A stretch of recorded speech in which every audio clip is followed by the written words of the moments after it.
میرے چینل کو سبسکرائب کر لیجئے، بیل نوٹیفیکیشن کو بھی آن کر لیجئے۔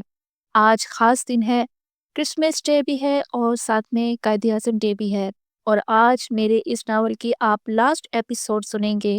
امید ہے آپ کو اس ناول کی تمام ایپیسوڈ پسند آئی ہوں گی۔ تو آج اختتام کرتے ہیں اس ناول کا، جس کی تحریر عمیر کی ہے۔ چلے چلتے ہیں کہانی کی طرف۔ انس نے فون بند کر کے جیب میں ڈالا اور کمرے سے نکل کر باہر برآمدے میں آیا تو عقب سے کرپناک آواز پر تڑپ کر بھاگا۔ اے رانی، کیا ہوا ہے؟ وہ بالائی منزل سے اترتی آخری زینے پر پہنچ کر در سے نڈھال بیٹھ گئی۔ انس ممی کی طرف سے آ رہی تھی اور اچانک درد کی شدت سے میرا برا حال ہو رہا ہے، آپ خالہ جان کو بلائیں۔ رانی بیٹی، تایا خارجی دروازے سے داخل ہوئے تو رانی پر نظر پڑتے ہی لمبے ڈھک پڑتے ہوئے ان دونوں کے آس آن پہنچے۔ تایا جان، بس میری طبیعت اچانک خراب ہو گئی ہے، انس تم جلدی سے ماں کو بلا لو۔ جی ابا۔ انس کی اڑی رنگت اس کی فکر مندی کی شاہد تھی۔ رانی کے فوراً قریبی ہاسپٹل پر پتہ چلا کہ ولادت کا وقت قریب آن پہنچا ہے۔ رانی کی ڈھارس باندھنے والا انس سینا اور زبان کے بارے میں سوچنے لگا تو دل میں کسک بڑھنے لگی۔ یا اللہ تو رحم فرما، میری رانی اور میرے بچوں کو خیر و عافیت سے اس دنیا میں بھیج دے، آمین۔ انس کا دل مٹھی میں آ چکا تھا۔ انتظار گاہ سے نکل کر فوراً زبان کو کال ملائی۔ سلام کے فوراً بعد اپنا مدعا بیان کیا۔ یار صوبی میں آج رات کی شفٹ پر نہیں آ سکوں گا، تو سنبھال لے۔ اور خیریت ہے زن مرید، تیری تو بینڈ بچی ہوئی ہے، تیری آواز کا وہ روک کہاں گیا؟ یار صوبی تو علینا کو نہ بتانا، ایسے ہی روئے دھوئے گی اور تجھے پریشان کرے گی۔ دراصل میں رانی کو ہاسپٹل لایا ہوں اور وہ اندر کمرہ ولادت میں شدید تکلیف سے دوچار ہے۔ اللہ خیر کرے گا انس، پریشان نہ ہو یار، سب کو خیرات دے تاکہ نانی اپا کے لیے بھی آسانی ہو، تیرے بچے بھی صحت مند پیدا ہوں۔ یار صوبی، امی نے گھر سے نکلنے سے قبل ہی ہمسائے میں بیواؤں کو رقم بھجوا دی تھی۔ چل اچھا، پریشان نہ ہو، کسی قسم کی بھی ضرورت پیش آئے تو مجھے نہ بھولنا، میں ناچیز حاضر ہوں، اگر کہتا ہے تو تیری دل جوئی کے لیے ابھی ہاسپٹل بھی آ جاتا ہوں۔ نہیں یار، بس دعا مانگ، اللہ میری اس مشکل کو آسان بنا دے، آمین۔ صبح نے دقت سے بولا، جبکہ اس کے دماغ میں زینہ اور عبداللافی کی پیدائش کا وقت گھومنے لگا۔ طویل اذیت ناک لمحات اپنے اختتام کو پہنچے جب انتظام گاہ میں ڈاکٹر نے آ کر دو صحت مند بیٹوں کی نوید سنائی۔ سب کے مرجھا جانے والے چہرے خوشی سے تمتمانے لگے۔ ڈاکٹر صاحبہ، بچوں کی ماں کیسی ہے؟ انس کو رانی کی فکر ستائی جا رہی تھی۔ بچوں کی ماں بھی خیریت سے ہیں، انہیں کچھ ہی دیر بعد فورٹ میں بھیج دیا جائے گا، تو آپ سب ان سے مل سکتے ہیں۔ زبان اور عمار کی انتھک کوششوں سے جمع کیے گئے ثبوت بالآخر کمرہ عدالت میں پہنچا دیے گئے، جن میں ویڈیوز، آڈیوز اور وہ لڑکیاں گواہ تھیں جو ان سفاک نام نہاد متقی پیروں، گدی نشینوں، مال و عزت کے لٹیروں کی بھینٹ چڑھ چکی تھی۔ آج سال بعد ان مظلوموں کو عدل و انصاف ملنے کا وقت آن پہنچا۔ دوران تفتیش ان جوانوں کو چھاپوں کے دوران کئی بار خطرناک مجرموں کا سامنا کرنا پڑا، کبھی بے دریغ گولیوں کی بوچھار تو کبھی تیز رفتار گاڑیوں میں کچل دینے کی کوششیں بھی کی گئیں، کبھی انہیں لمبے نوٹوں، کار، کوٹھی اور بنگلہ تک کی پیشکش کی گئی، مگر ہلال رزق و تربیت پر پروان چڑھنے والے یہ جوان آخری دم تک اپنے حلالی ہونے کا ثبوت دیتے رہے۔ گدی نشین جو جاہل عوام کو روزے محشر میں بھجوانے اور ان کی حاجات پوری کرنے کی خدائی دعوے کرتا تھا، آج جب اس الجبار القہار کی پکڑ آئی تو خود کو بھی بچانا ممکن نہ ہوا۔ دوسروں کو سب سباق دکھانے والا یہ پیر اپنی گردن کو پھانسی کے پھندے سے نہ بچا پایا۔ بے شک ہر چیز پر قادر ہے اللہ اور اس کی ذات۔ گدی نشین کے تمام چیلوں سمیت بابا اور اس کے کارندے اپنے انجام کے قریب تھے۔ اس مافیا کو قابو میں جذبہ ایمانی سے لبریز، چاق و چوبند، رزق حلال کمانے والے تینوں جوان نے تن من دھن کی بازی لگا دی، اور چوتھا برس پردہ کام کرنے والا فیض جو ان تینوں کے لیے راہیں ہموار کرتا رہا، اس مافیا کے ہتھے چڑھنے سے بال بال بچا۔ گولیوں کی بچھار اس کی ٹانگوں کو چھلنی کر گئی، مگر جذبہ ایمانی سے لبریز پیچھے ہٹنے کے لیے تیار نہ تھا۔ پر وقت طبی امداد پر اس کی جان بچا لی گئی، مگر وہ ایک ٹانگ سے محروم ہو گیا۔ اسے اس کی قربانیوں پر سرکاری سطح پر بھرپور طریقے سے سراہا گیا اور بڑے انعام و کرام سے بھی نوازا گیا۔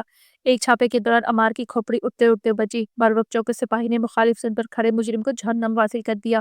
اس سارے عرصے میں بہت سے گمنام ہیروز نے پس منظر میں تاریخ رقم کی اور اس مافیا کو جڑ سے اکھاڑ پھینکا۔ ان تمام ٹھگوں کی جائیدادوں کو ضبط کر لیا گیا اور ان کے حرام کاری کے ٹھکانوں پر قید کی گئی مظلوم لڑکیاں بازیاب کروا لی گئیں۔ کسی ایک مظلوم کی آہ عرش پر پہنچ چکی تھی۔ یہ سب درندے شرابی زانی اپنے بدترین انجام کو پہنچ گئے۔ گدی نشین نے روتے بلبلاتے ہوئے تختہ دار پر لٹکنے سے قبل عمار سے اس مرحوم لڑکی کی ماں سے ملنے کی درخواست کی۔ تو کیوں اس لڑکی کی ماں سے ملنا چاہتا ہے جبکہ وہ تیرے منہ پر تھوکنا بھی گوارا نہ کرے؟ صاحب، میں اس کی ماں سے معافی مانگنا چاہتا ہوں، جس کی قانون بھی میری آخری خواہش سمجھ کر اجازت دیتا ہے۔ وہی آخری لڑکی تھی جس کے ساتھ میں نے مکالمہ کیا تھا۔ صاحب، اس کی ماں مجھ سے ملوا دیں۔ کانن جی اجازت دیتا ہے مگر وہ نیم پاگل ماں اجازت نہیں دے رہی۔ میں نے انہیں تیری تیشی پر بارہات آنے کی دعوت دی مگر وہ تیری اس منحوس شکل کو دیکھنا بھی گوارا نہیں کرتی۔ تو پہنچی سرکار کا دعوے دار تھا، لہٰذا اب میدان حشر میں اس لڑکی کا سامنا خود ہی کرنا جس کو تو نے اپنی درندگی کا نشانہ بنایا تھا۔ بے شک میرا رب سب سے بہترین انصاف کرنے والا ہے۔ اب تو اس کال کوٹری میں سڑتا رہ جب تک تیری پھانسی کا وقت نہیں آن پہنچتا۔ عمار اس زانی کو آئینہ دکھا کر اس کے کال کوٹری سے نکل کر لمبے ڈگ بھٹا حوالات کے دوسرے کونے میں آ گیا جہاں پر باقی مجرم قید تھے۔ 4 سال بعد حماد انس حمزہ انس رک جاؤ، خالہ دیکھے نا ان دونوں نے مل کر نل سے منسلک پائپ لے کر سارا صحن تر کر دیا ہے۔ اب جب بڑے اور چھوٹے دادا مسجد سے لوٹیں گے تو پھسل پڑیں گے۔ کوئی بات نہیں رانی، چھوٹے ہیں آہستہ آہستہ سیکھ جائیں گے۔ حماد حمزہ آپ اپنی امی کو تنگ مت کرو۔ دادو جان امی تو ایسے ہی چھوٹی باتوں پر پریشان ہو جاتی ہیں۔ ہائے اللہ، دیکھا ہے خالہ، ان کی عمریں دیکھیں اور باتیں سنیں ذرا۔ ٹھہرو ذرا، میں تمہیں ابھی ٹھکائی کرتی ہوں۔ بابا کی رانی امی جی، ہم دونوں نے تو صرف اپنے پاؤں دھونا چاہیے تھے مگر پھر پانی تیزی سے نکل کر ہر طرف پھیل گیا تھا۔ وہ دونوں شرارتی ماں کو اپنی طرف آتا دیکھ کر ایک زبان بولے، جیسے میں تم دونوں سے واقف نہیں ہوں۔ گول گپے معصوم بچے اوپر نیچے گھر میں ادھر ادھر تہلک مچاتے، شب دراز ان کی کلکاریاں اور نت نئی شرارتیں مکینوں کے ناک میں دم کیے رکھتی۔ پترو، اپنے بابا کو ذرا گھر لوٹنے دو، میں نے شکایت لگا دینی ہے، پھر شاید بابا کاٹی کاٹی کر لے۔ امی جی، بابا تو ہم سے بہت پیار کرتے ہیں، وہ شاید آپ سے کاٹی کر لے۔ وہ بول کر بلائی منزل یعنی نلیار جانے والی زینوں پر جا بیٹھے، جبکہ رانی ان کی حاضر جوابی پر دھگ رہ گئی اور مسکراہٹ دبا کر گویا ہوئی، اچھا چلو ابھی جلدی سے وائپر لے آؤ کہ سارا صحن خشک کرتے ہیں۔ امی جان حمزہ کو بولے، میں تو تھکا ہوا ہوں۔ امی جی میں بھی تھک چکا ہوں۔ حمزہ بھی یکدم بول کر منہ گسوڑنے لگا، ہیں میرے بچے اس قدر چھک چکے ہیں تو شاہ صحن میں بیٹھنے کی بجائے اندر دادو کے کمرے میں تشریف لے جائیں۔ سارا دن دونوں پہاڑ توڑے ہوئے ہیں۔ رانی خالہ نے بامشکل ہنسی دبائی۔ حماد آپ تھکی ہیں تو پتر جا کر بستر میں لیٹ جاؤ، ویسے بھی مغرب طلوع ہونے والی ہے۔ جن شیطان سے نیند پر پھیل جاتے ہیں۔ سلطانہ بیگم نے دوبارہ بات دہرائی، دادو جب ہمارے گھر پر وہ انگلینڈ والی بڑی دادی فوت ہوئی تھی تو کیا انہیں جن نے مارا تھا؟ ارے نہیں نہیں، وہ تو بیمار تھی اس لیے فوت ہو گئی۔ دادو آپ کب فوت ہوں گی؟ پتا ہے ہمیں آپ کے فوت ہونے پر بہت رونا آئے گا۔ وہ معصوم باتونی اپنی ہی رو میں بولے چلے جا رہے تھے جبکہ رانی اور سلطانہ بیگم کا ہنس ہنس کر برا حال ہو رہا تھا۔ چھوٹا منہ اور بڑی باتیں، رانی ضد چوک کر بولی، حماد اور حمزہ دادو جی کو ایسے نہیں بولتے بلکہ ان کی صحت اور زندگی کے لیے دعائیں مانگتے ہیں۔ امی جی دادو خود ہی تو کہتی ہیں کہ وہ کسی کی محتاج نہیں ہونا چاہتی، تو اس کا کیا مطلب ہے آپ دادو کے مرنے کا انتظار کر رہے ہو؟ بہت بری بات ہے بیٹا، بڑوں سے تو گھر میں رونق ہوتی ہے، آپ ان سے بہت ساری باتیں سیکھ سکتے ہو۔ رانی نے وائپر چلاتے ہوئے ساتھ ساتھ دونوں معصوم شہزادوں کو سمجھانا ضروری سمجھا، جبکہ دادو دونوں کی بوسے لے کر ان کی انگلی پکڑ کے اپنے کمرے میں لے گئیں۔ ابھی دادو کے اوپر اچھل کود نہیں کرنی بلکہ ان کے ساتھ مغرب کی نماز پڑھنی ہے۔ رانی نے عقب سے ہانک لگائی، جی امی جی، دونوں کان کھول کر سن لو، ابھی مجھ شکایت کا موقع نہ ملے۔ وہ سارے کام نمٹا کر رات 9 بجے تھک ہار کر بستر پر دراز ہوئی تو دونوں چھلانگیں مارتے مارتے اس کے سر پر آن پہنچے۔ امی جی دادو سے ہماری کاٹی ہو گئی ہے، آج ہم آپ کے ساتھ سوئیں گے۔ استغفر اللہ، ایسے نہیں بولتے، دادو کے ساتھ کٹی نہیں ہوتی، تو بڑے دادو کو ہمیں اپنے ساتھ باہر نہیں لے جانے دیتی۔ تو ٹھیک ہے نا، وہ ٹھیک ہی تو کہہ رہی ہیں، باہر نکل کر آپ کو ٹھنڈ لگ جائے گی اور بابا پھر آپ کو ٹیکا لگوا دیں گے۔ ہمیں نہیں پتا۔ وہ دونوں منہ پھیلا کر چھلانگ منگا کر بستر سے نیچے کودنے لگے۔ اچھا بس، جو بھی چھلانگے لگائے گا امی اس سے کٹی ہو جائیں گی۔ امی جی بابا گھر کب لائیں گے؟ پتہ نہیں کب آئیں گے، مگر آپ دونوں میری بات غور سے سنو۔ وہ دونوں کو بوسہ دے کر بہلا پھسلا کر اپنے پاس بٹھانے میں کامیاب ہو گئی۔ اب بتاؤ اللہ کہاں پر ہے؟ اللہ اپنے عرش پر مستوی ہے۔ شاباش میرے دل کے ٹکڑوں، ماشاءاللہ بہت خوب۔ امی جی اب ہم کچھ پوچھیں؟ وہ بھولی شکلوں سے دیکھنے لگے۔ بابا گھر دیر سے کیوں آتے ہیں؟ بابا آپ کے کھانے اور کپڑے دلانے کے لیے مشکل کام کر کے حلال کما کر لاتے ہیں تاکہ آپ بڑے ہو کر بہت اچھے انسان بنو۔ کیا ہم اچھے انسان نہیں ہیں؟ بالکل، اگر آپ اپنی ممی اور بابا کی بات سنیں گے تو بہت اچھے مسلمان بن جائیں گے انشاءاللہ۔ چلو اب آرام سے لیٹ جاؤ اور سونے کی تیاری کرو۔ شاباش، سونے کی دعا بھی مانگو۔ پڑھو، یا اللہ میں تیرے نام سے مرتا اور زندہ ہوتا ہوں۔ وہ دونوں شرافت سے بستر پر دراز ہوتے ہی گہری نیند سو گئے، جبکہ رانی ان معصوم پھولوں کو چومنے سے خود کو باز نہ رکھ پائی۔ لحاف درست کر کے ان کو پھول ملانے کا سوچ ہی رہی تھی کہ وہ اسی لمحے کمرے میں داخل ہوا۔ رانی کی خوشی سے باتیں کھل اٹھی اور سلام کے فوراً بعد ہمیشہ کی طرح ان سے جا لپٹی۔ آپ نے آج دیر کیوں کر دی؟ یہ دونوں آپ کو پوچھتے پوچھتے سو گئے ہیں۔